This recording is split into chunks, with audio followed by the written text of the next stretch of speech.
Okay, to celebrate the return of Ghostbusters to modern pop culture, Ecto Cooler's back!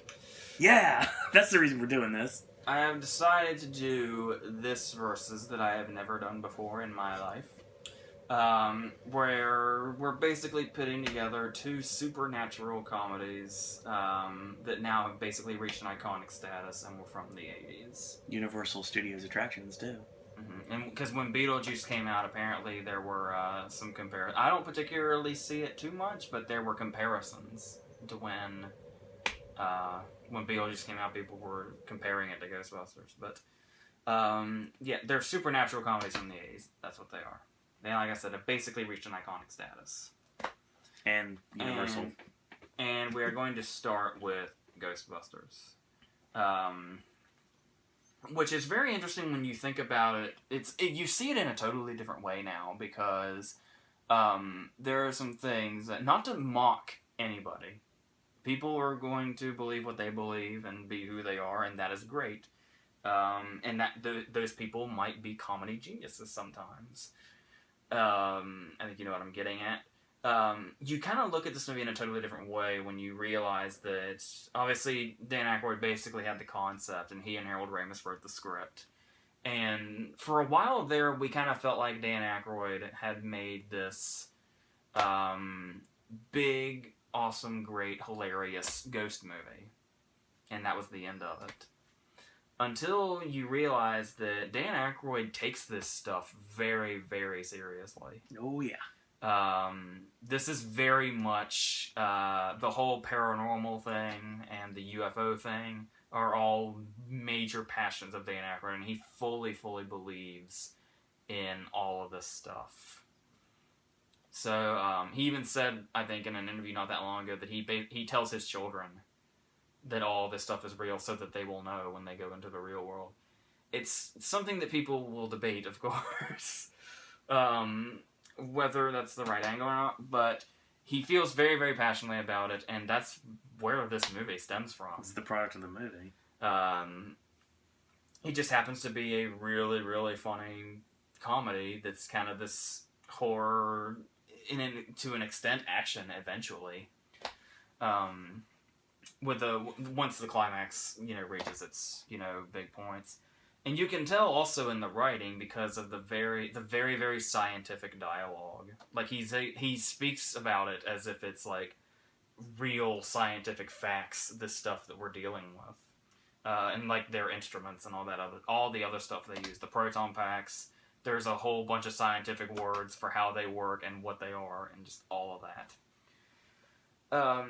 There is something that has been obviously with the new one surfacing. People are talking a lot about their love for this movie, which is not a lie because people have been talking about their love for Ghostbusters since 1984. Correct. It is a beloved movie and always has been. However, there are some things that a lot of people are saying that I might not necessarily agree with, starting with one that's gotten really popular, which is that people are under the impression that this is a flat-out horror movie that just happens to have some comedy in it. I've never heard that before. Yeah, people are saying that now. Wow.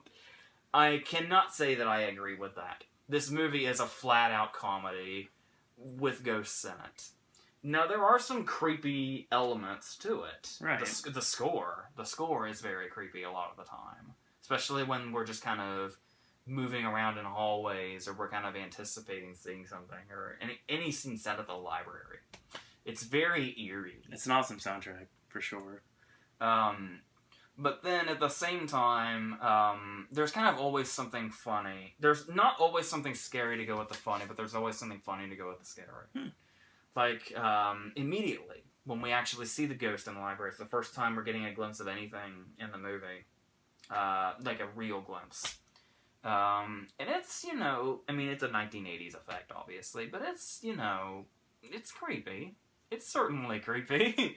And I always loved when Venkman sees her, and he's the one that's kind of, pushed out there to talk to her, because he's the one that never shuts up. And the first thing he says to her is, so where are you from? originally, because she's supposed to be like from the 1800s or something.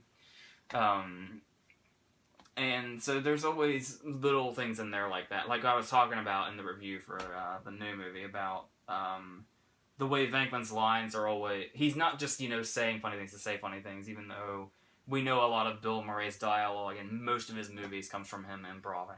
Oh, yeah. Because he basically, reads scripts and gets the gist of it and then just says whatever he wants, and the director just picks and chooses. That's normally how he works, unless he's working for Wes Anderson.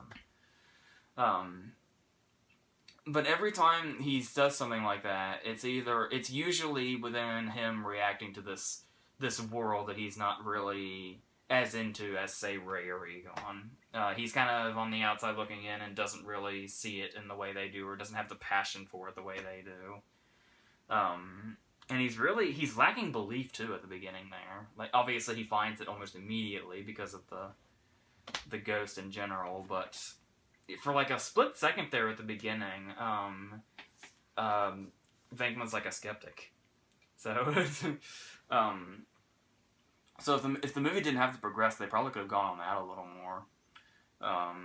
But yes, for obvious reasons, because the movie is called Ghostbusters, not, most of us believe, but not all of us. We have Winston for that, because Winston's the guy that comes in and is basically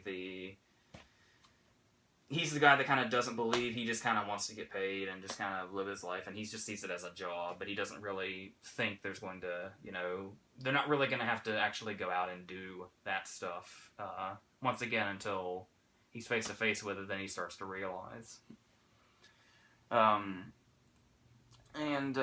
Obviously, there's a lot of side characters also. I wouldn't call Dana a side character, but, this whole thing that starts between her and Venkman, which is kind of it's just Venkman lusting. Because every time he comes in contact with a woman, that opening scene, where we basically get a vibe of how people feel about him by seeing not just him, but the door to his office before he's even introduced.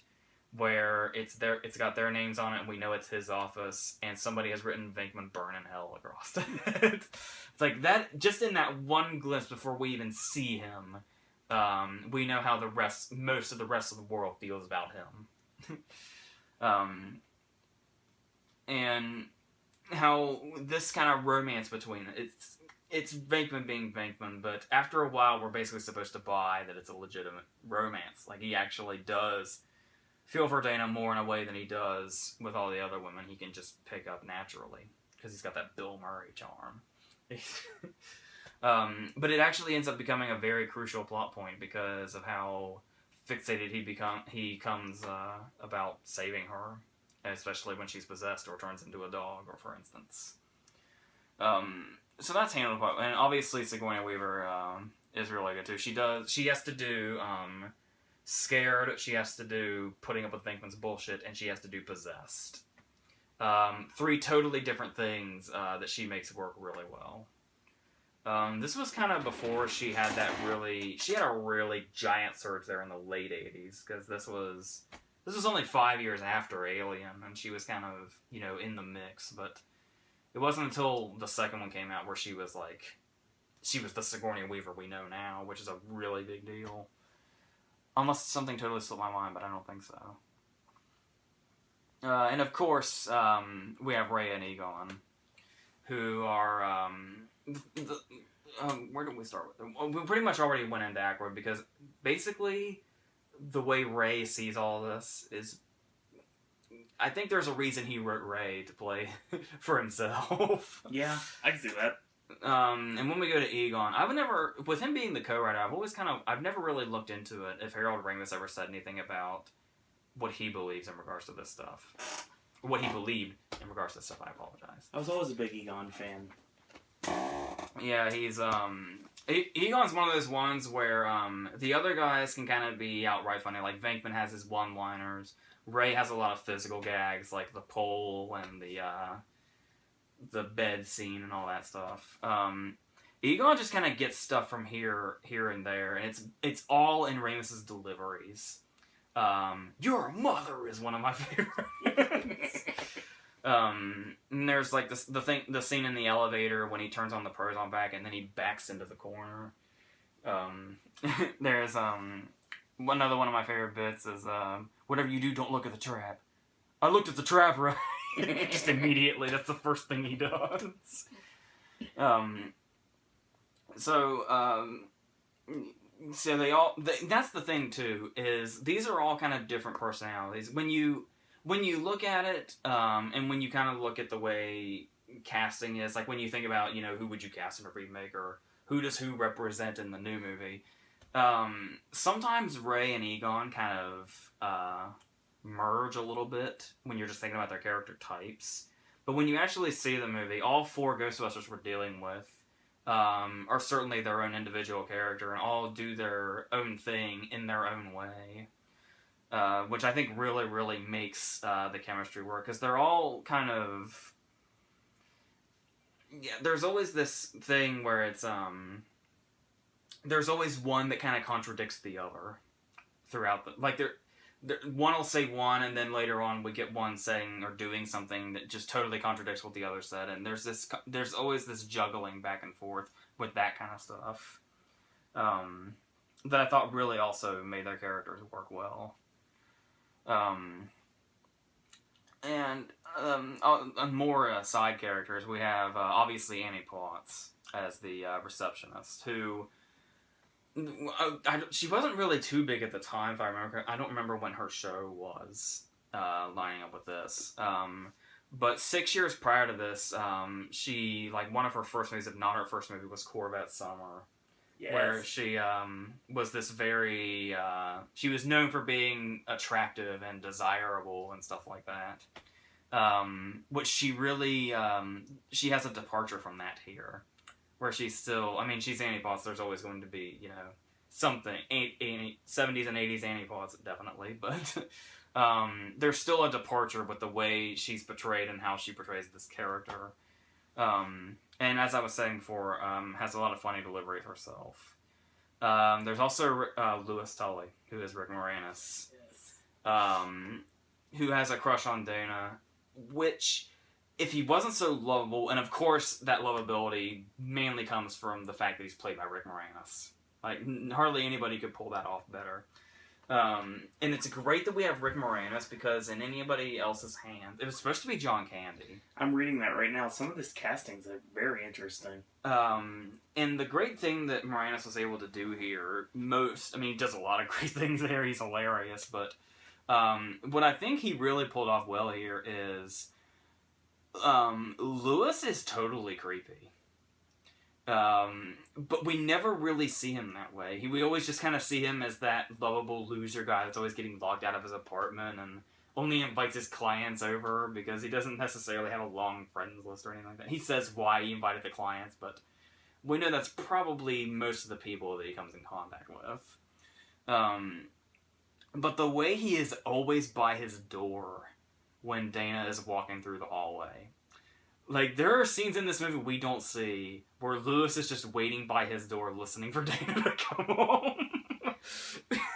Yeah, you don't really think about that, but yeah, once you start getting that in your mind... But Moranis plays him so lovable, we just don't even think about it, and we're just like, oh, that Louis. Okay, who brought the dog?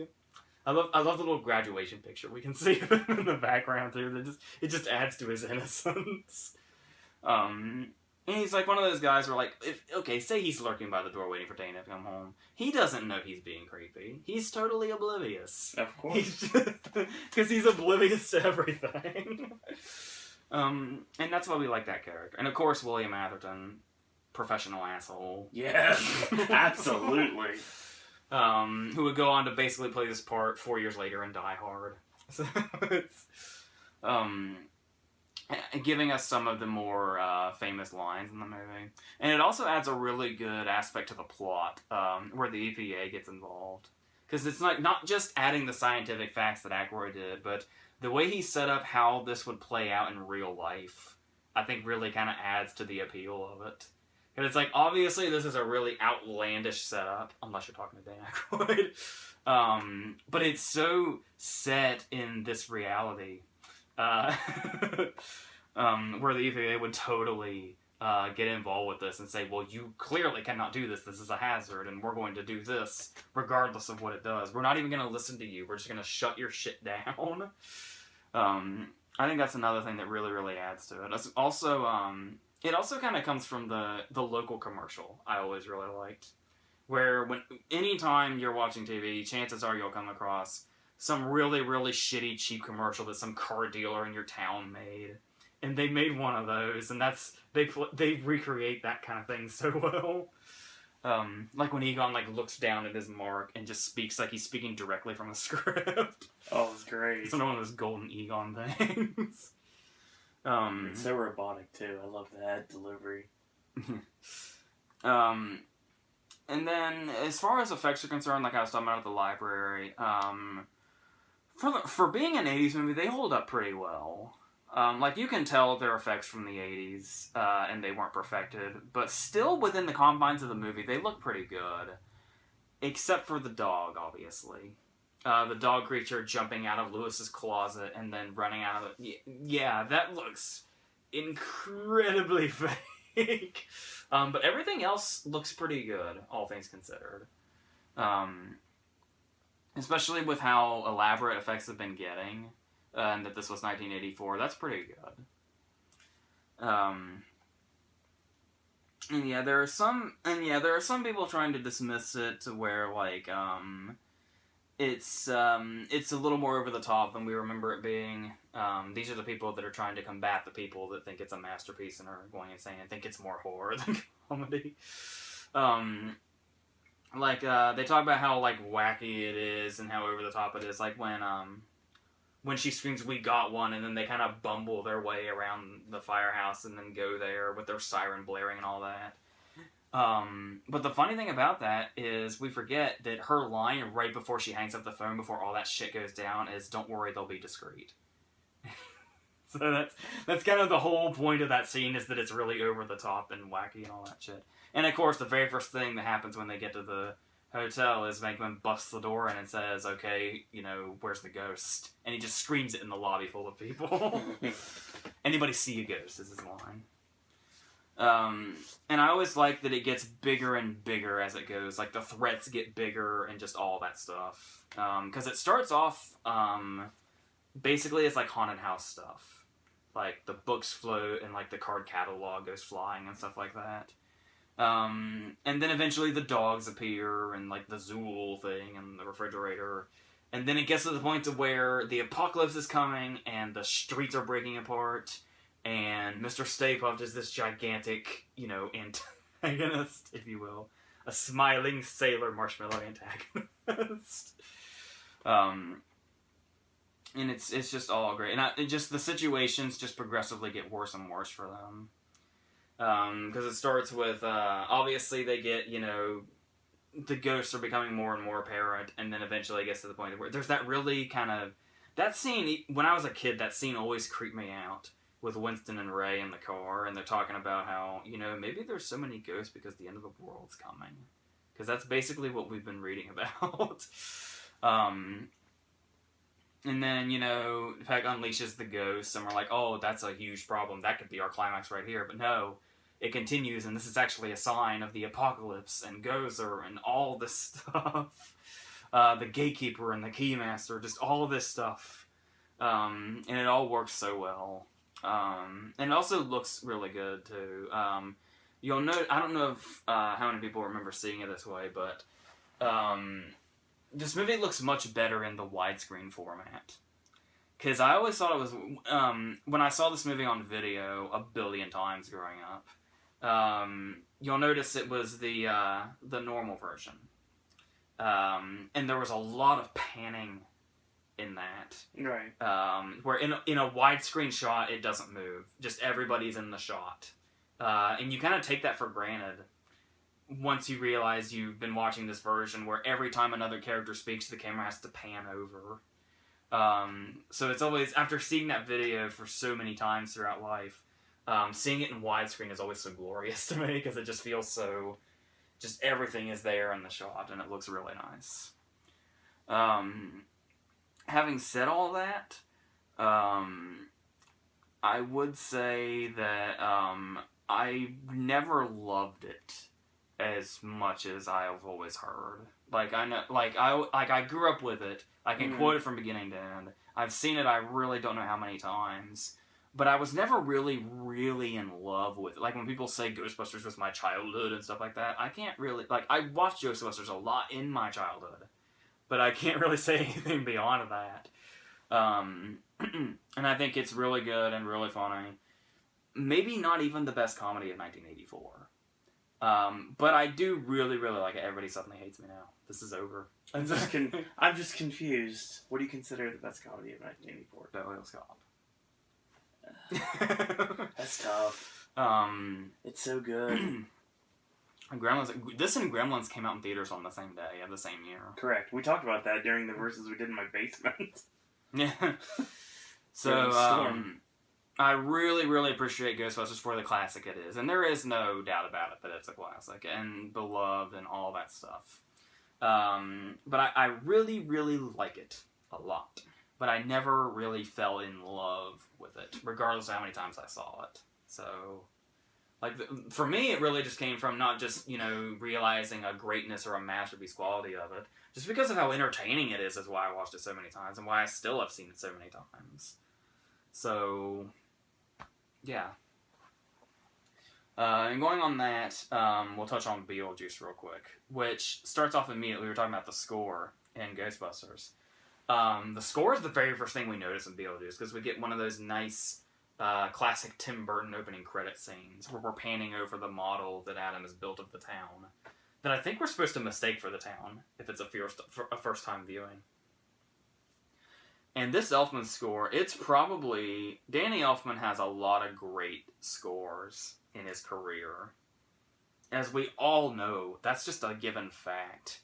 And right under Edward Scissorhands, this one's probably his best one. This score is incredible. Beetlejuice's score is so... Yes, it's just that great. That theme is a sound that everybody recognizes. Yeah, I love the animated series too. Yeah. And that theme also sets the tone really well, because there's an eerie quality to it when it starts. And that eerie quality is in it, but it's also really, joyful and playful. Danny Elfman, all day long. It is exactly like the character himself. Yeah. There's something eerie about Beetlejuice, because he is a dead guy. He's isn't Beetlejuice supposed to be like a poltergeist or something? Mm-hmm. In regards to other ghosts. But he, as we learn in the scene where we first meet him, he's so full of life. And it's the theme just fits in perfectly. And then obviously we meet the Maitlands, who are Alec Baldwin and Gina Davis. Gina Davis the same year she won her Oscar, and Alec Baldwin shortly after a John Hughes movie or two. When he was still he was recognizable, but he wasn't a really big name yet, if I remember correctly. And they're just this sickeningly sweet and happy married couple. They're about to take a 2-week vacation, and their 2-week vacation consists of them staying at home and just being happy. That's their vacation. And then they do, and to show us just how Adam is one of those, sickeningly perfect people. Not only has he built a model of the town, but we see the spider, and we just see him pick up, it's this intimidating looking spider, but he just picks it up and says, "Don't worry, I'm going to take you outside." And he's just one of those guys. Though it does make you wonder how he was clearly in the attic, which is really high off the ground because it's a big house. And he gets rid of the spider by doing this. I am pretty sure that spider could not fly, and it probably... I know it's supposed to be, I'm a nice guy, I'm letting the spider go. I'm pretty sure he chucked the spider out of a high window, but we won't acknowledge that. Because he might as well have just... But, just making it plunge to his death is better. But anyway... immediately the movie just begins with their deaths. And kind of sets up them being not the best people to be thrust in this world, because it's not really a world that they're prepared for. And so, eventually, and what I really love about the way we go into this world is how there is so much to the world in Beetlejuice, but almost none of it is outright explained. It's all just kind of like there's always a logic to it, but you just kind of have to watch it to figure all of it out. Otherwise, it's just really confusing or really, really weird. And we kind of see it from their perspective too, because of the whole like the one time we could get an explanation is through the Handbook for the Recently Deceased, and Adam just says this thing reads like stereo instructions. I can't understand a word in it, and that's it. We just stop trying to figure it out and just let it play out, which I love. Because this movie has so much creativity in its world and the way it's built and the logic within it. Because there's the stuff like when they go outside, they can't leave the house because they end up in this desert world with sandworms, and what feels like seconds on that, wherever that is hours in real time. And it's this weird thing we never really learn about. Like, I know they wanted to go on and do sequels, and I know they are, supposedly planning one right now. They're working on it. I'm wondering if they go more into what's what, or if they kind of just keep it it is what it is, and maybe we'll figure some of it out, maybe we just won't. That's just the way the world is. Don't forget the script that's floating around, the Beetlejuice Goes Hawaiian that Kevin Smith was talking about. It's a real thing. It was supposed to be the direct sequel to this one, like only a couple years later, but yeah. But just the way they do all this stuff without exposition, like, some of the stuff, like, when they bring Adam and Barbara back at the end when Otho thinks he's doing a seance, and they never outright say it, but it takes you a while to realize he's actually exorcising them by accident, because when they're going back to their house after they've been in the waiting room, and they go by that window of the guy talks about the souls that have been exorcised and how it's death for the dead, and that's what they're turning into when Otho's trying to bring them back. And it's only I've seen this movie I don't know how many times, and it was only recently I finally realized that they do in fact call that out. I cannot believe I never ever even thought about it. She brings Beetlejuice out, and he stops the whole thing. He sends Maxie Dean and his wife through the roof. And they're just hanging there, and they're, turning into whatever they are when you're exorcised. And so Beetlejuice says, well, tonight we have the Maitlands. I think they've had enough exercise for tonight. I swear to God, I never even... Really? My mind just never made the connection. That's what he meant. And now it's just so... Not something you think about when you're a kid, though. When you're watching I don't know how many times in my adulthood I've seen this movie. That's still uncountable. Just that line never hit me. It's like, that is probably one of the most well-placed puns I have ever seen. Oh my God. And then there's kind of a connection because we have Winona, where Lydia's basically like a daughter figure to them, which is weird because we get this scene at the beginning with Jane, the really nosy woman that's like their decorator, where it seems like it might be hinting that Adam and Barbara can't have children. Because she's saying, like, this house is so big, you should sell it, it's for people, like, they could start a family. And then she stops herself, and Barbara looks at her, and she's like, oh God, I'm sorry. And it's like, does that mean they can't have children? What is that backstory? Possible. But then, really briefly, when they're coming home right before they die, we hear Adam say, maybe we can try again on our vacation. So I don't really know what's going on with that. But maybe it's just like really difficult for them or something, or maybe one of them is like has troubles or something. I don't know. So Lydia is basically like kind of a daughter figure to them, even more so than like they're basically more her parents by the end of the movie than Jeffrey Jones and Catherine O'Hara are. So it's really nice to see that kind of build throughout the movie. And I can't mention her without talking about just how incredible Catherine O'Hara is in this movie. I don't even know how to describe it, but it's comedy genius from a comedy genius, that's for sure. Because Delia is she's the personification of pretentious, but just makes it this really, really funny character. And I love when she's trying to talk to her about how, she's trying to convince her that there's ghosts in the house. And when she says, "I knew they wouldn't believe me," her response is, "Don't you dare speak to others about me." That little lick she gives Jeffrey Jones when she's just when she's getting her way, basically. It's very, it's a really good characterization that I really love. And of course, Jeffrey Jones character has a lot of nice visual gags to go along with him, because the running joke with his character is he's always trying to relax, and there's always something keeping him from it, big or small. Not to mention just the fact that he's living in a haunted house, but there's the moment where, like, he finally thinks he's in his office and it's quiet and he's going to open a magazine, and, like, there's little postcards and advertisements start falling out of it. Every time he's looking out the window, something sneaks up on him. There's the great moment with the tea bag, when the sculpture comes through the kitchen window and scares the holy shit out of him. But leading up to that, he's gonna make tea, and he's nice and quiet, and he just slowly is putting the tea bag in the cup, and just before it makes it into the water, he gets the shit scared out of him. I love that it's just continuously happening to him throughout the movie. And then, of course, there's Michael Keaton's performance as Beetlejuice. And it's obviously one of those things where this is a performance to where you just have to throw everything into it. You just have to throw everything and the kitchen sink and whatever in God's name else is around you into this performance to do it like this. I really loved he was doing the press for Birdman, I think. He was doing all that awards season stuff.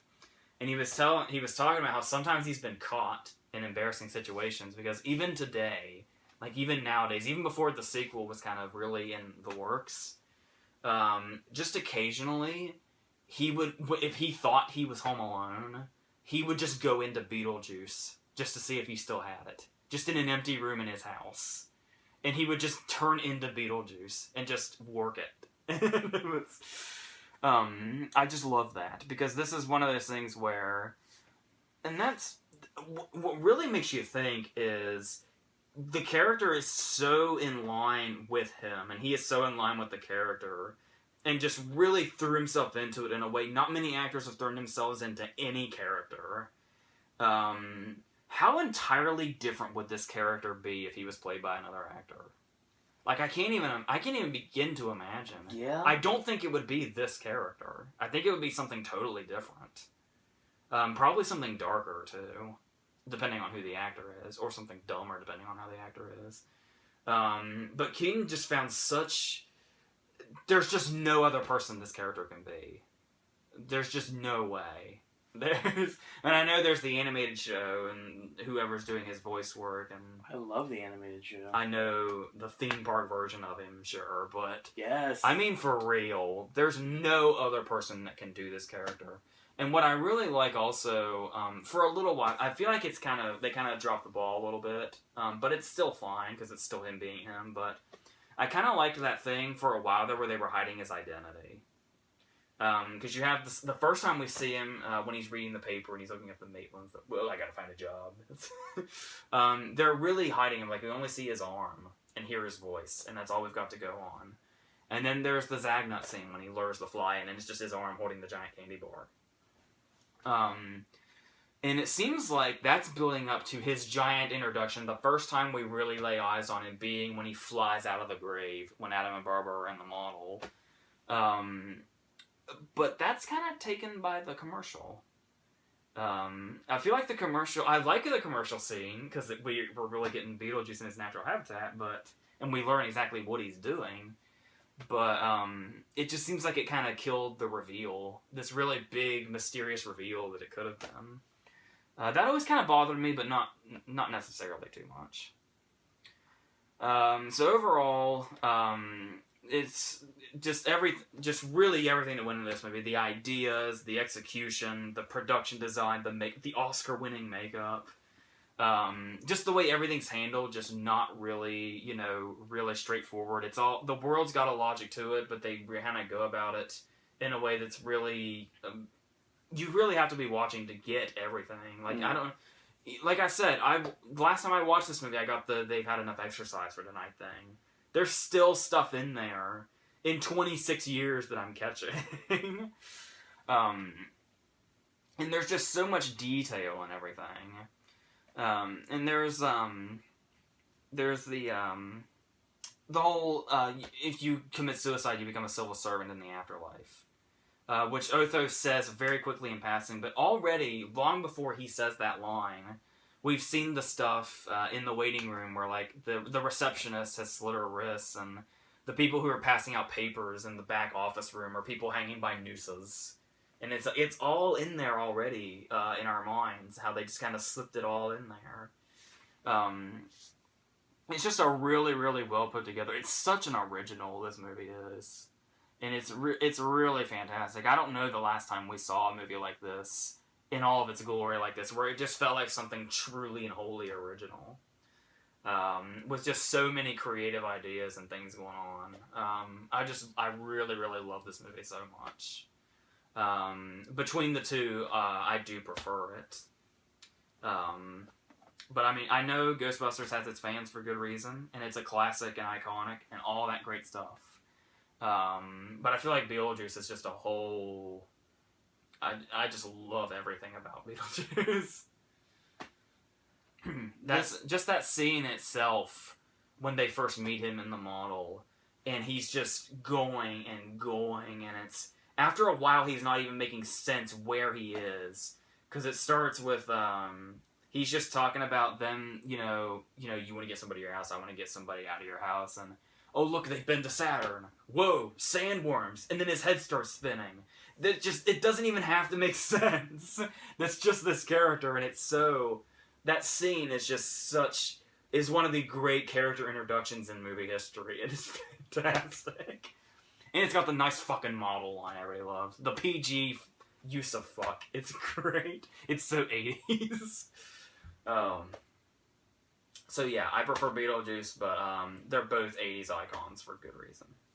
And this was always meant to happen because not only, as we mentioned before, did both Beetlejuice and Ghostbusters have shows at Universal, they actually were in the same show. There was an Extreme Ghostbusters show called The Great Fright Way, which had Beetlejuice as part of it. So, this was always meant to happen. It's like, I mean, they seem primed for crossover. Yes. That would have been amazing in the 80s. Oh my god. Why did that not happen? So it's another edition of Versus. Next week, your cryptic comment is Knockout, so stay tuned for that. This was the weekend of Ghostbusters here on the Podcast Network. We did the review on the movie on Friday. I did Ecto Cooler yesterday, and today we finished with the original iconic Ghostbusters film. Wrestling, that's right, wrestling is next. Monday is Raw at 11:30, the Draft live show right after at 10 o'clock. Talking about SmackDown. That's going to be on Tuesday. Wednesday Wrestling Podcast, 10 o'clock because of the Cruiserweight Classic. Thursday, Sip and Snack Random Flavors returns. Friday, AJ's movie reviews is Star Trek Beyond, Lights Out, Ice Age, and Hillary's America.